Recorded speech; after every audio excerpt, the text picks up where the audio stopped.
はい、こんにちは。MD ジャックです。愛です。耳の妖精、ミミです。はい、今回のレビューは、タンジジムスペース2ポータブル USB ダックアンプです。スマホでの音楽体験を劇的に変えてくれる超実力派のポータブル USB ダックだよ。スペース2、宇宙に飛び立ちそうな名前だね。お腹が空きそうな名前でもある。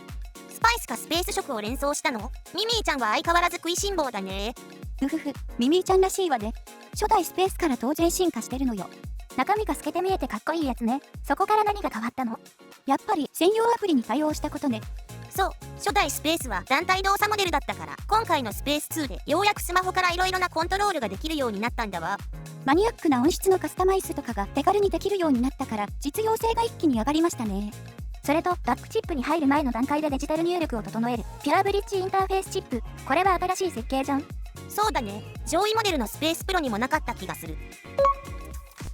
でもさ、スペース2は進化した分価格も少し上がってるよ。お小遣いが減ると美味しいおやつが買えなくなっちゃうな。おやつぐらい買ってあげるから心配しなくていいよ。価格を見てみると実は上位モデルのスペースプロにかなり近くなってるんだわ。そうなんですよね。これだけ価格が近いとどっちを買えばいいか迷いますね。一応スペースプロとスペックを比較してみたんですが、おお、上のクラスのプロ先輩とガチンコ勝負だね。高まる。こうしてみるとスペース2は上位のプロにかなり近いスペックを持っているんですね。それどころか項目によってはスペース2の方が数値的に優位なところもあるぐらい。ダイナミックレンジや歪み率の実測値なんかはスペース2の方がわずかに上だったりするからね。プロ先輩より数値がいい項目があるなんて、スペース2実はめちゃくちゃエリートなのか。もちろんスペースプロが明確に勝っている部分もあって、搭載されているダックチップとアンプのパワーが全然違うの。スペースプロはダックチップに CS43198 を2機、さらに独立したデュアルオペアンプを積んでいるから最大出力が 618mW と圧倒的なんだわ。スペース2の 235mW と比べると2倍近くパワーがあるってこと。そう、だからスペースプロは鳴らすのに大きなパワーが必要な大型ヘッドホンとか平面駆動のイヤホンも余裕でドライブできちゃうのよ。まあ平面駆動のイヤホンはスペース2の性能で十分鳴らせるけどね。じゃあスペース2の強みは何なの？パワーで負けちゃったらプロ先輩の勝ちじゃない。スペースプロ買っとけば間違いないでしょ。そんなことないよ。スペース2には圧倒的な軽さとポータブル性という最大の武器があるもの。重量はわずか 15g だし、サイズもプロより一回り小さくてコンパクトだからね。さらに実測 0.4W という超省電力設計だからスマホのバッテリーにもすごく優しいんだわ。なるほど、シチュエーション次第ってことね。外に持ち出すならスペース2の方が便利そう。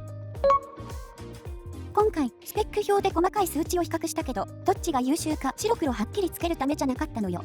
そう、細かい数値の優劣を追いかけるんじゃなくて、2つのモデルがすごく近い性能を持っているっていうことを確かめたかっただけなんだ。確かにダイナミックレンジが 132dB か 131dB かなんていう小さな違いは人間の耳では聞き分けられるレベルではないからね。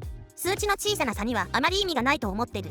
そうですね。もし動画でやっぱりスペース2の方が背景が静かだねなんて知ったかぶりしていったら、お前嘘だろって突っ込まれるか、あんた人間じゃねえだろって言われちゃうよね。そういうことを。まあ、あんた人間じゃねえだろのツッコミに対しては、そうよ、私耳の妖精だもんってかわせるけどね。じゃあチップ自体の違いって何なの？名前は似てるけど。スペース2に載っている CS43131 は最初からチップの中にアンプ回路が一緒になって組み込まれているんだわ。だから回路をシンプルにできて、超省電力とノイズの低さを実現できているんですよね。内蔵アンプの特性上、低音域に厚みがあり、まとまりのあるリスニング向けの音になりやすい傾向があるということです。逆にスペースプロの CS43198 はアンプ回路を持たない純粋なダックチップで、外側に強力な別のアンプチップ、オペアンプを自由に組み合わせて載せられるっていう拡張性がある。なるほどね。じゃあ最初に出てきたアプリの機能はプロ先輩と何か違いがあるの？どちらもほぼ同じ項目が使えるようになっていたわ。音質を切り替えるプラス AB とプラス H の動作モード変更もアップデートでどちらの機種でもしっかりパチパチ選べるからね。機能面での格差はほとんどないと言っていいわ。それでは実際に聞いてみた音質の印象についてお話ししますね。オーラ2のレビュー直後なので今回はオーラ2限定で聞き比べてみました。アプリの永久設定条件はもちろん同じで、オーラ2にバンドルの 4.4mm プラグのケーブルを使用しました。まず結論としてはどちらも不満は感じなかったということ。その上でいろいろな曲で聴き比べてみて感じたのは、スペース2やや固めの質感で輪郭がはっきりしている。ボーカルがグッと前に来てバックの音との差がついた印象。スペースプロ固めの印象はスペース2ほどではなく、楽器の定位感に奥行きも足された感じ。ボーカルとバックの音がいい感じで混ざる印象。なので、スペース2はやや平面的と言ったらいいかもしれないけど、輪郭がはっきりしている分、モニターライク。スペースプロは、輪郭はスペース2より少し抑えた感じで、全体の調和を優先した印象で、これがチップとアンプの違いなのかなと思った。オーラ2視聴時、どちらも100段階あるボリュームの48ぐらいで、自分の耳では十分な音量だった。ふむふむ、実際の音を聞いてみても、やっぱりこうつけがたい実力があるんだね。そう、これは好みの問題だし、どんな曲を聴くかによっても変わってくるね。でも、同じ曲を交互に何度も聴いていると、ブラインドテストしてもわかるぐらいの違いはあったよ。さあ、というわけで今回は、ダンジジムスペース2をレビューしてきました。価格が上位のスペースプロに近づいたことで迷うかもしれないけど、選び方はすごくシンプルだね。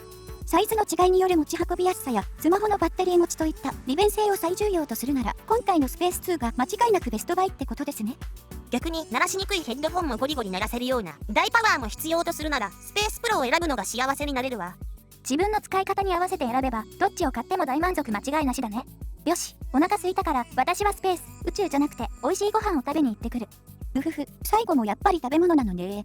ということで、ポータブル USB タックアンプ、ダンジジムスペース2のレビューでした。ではまた次の動画でお会いしましょう。バイバイ。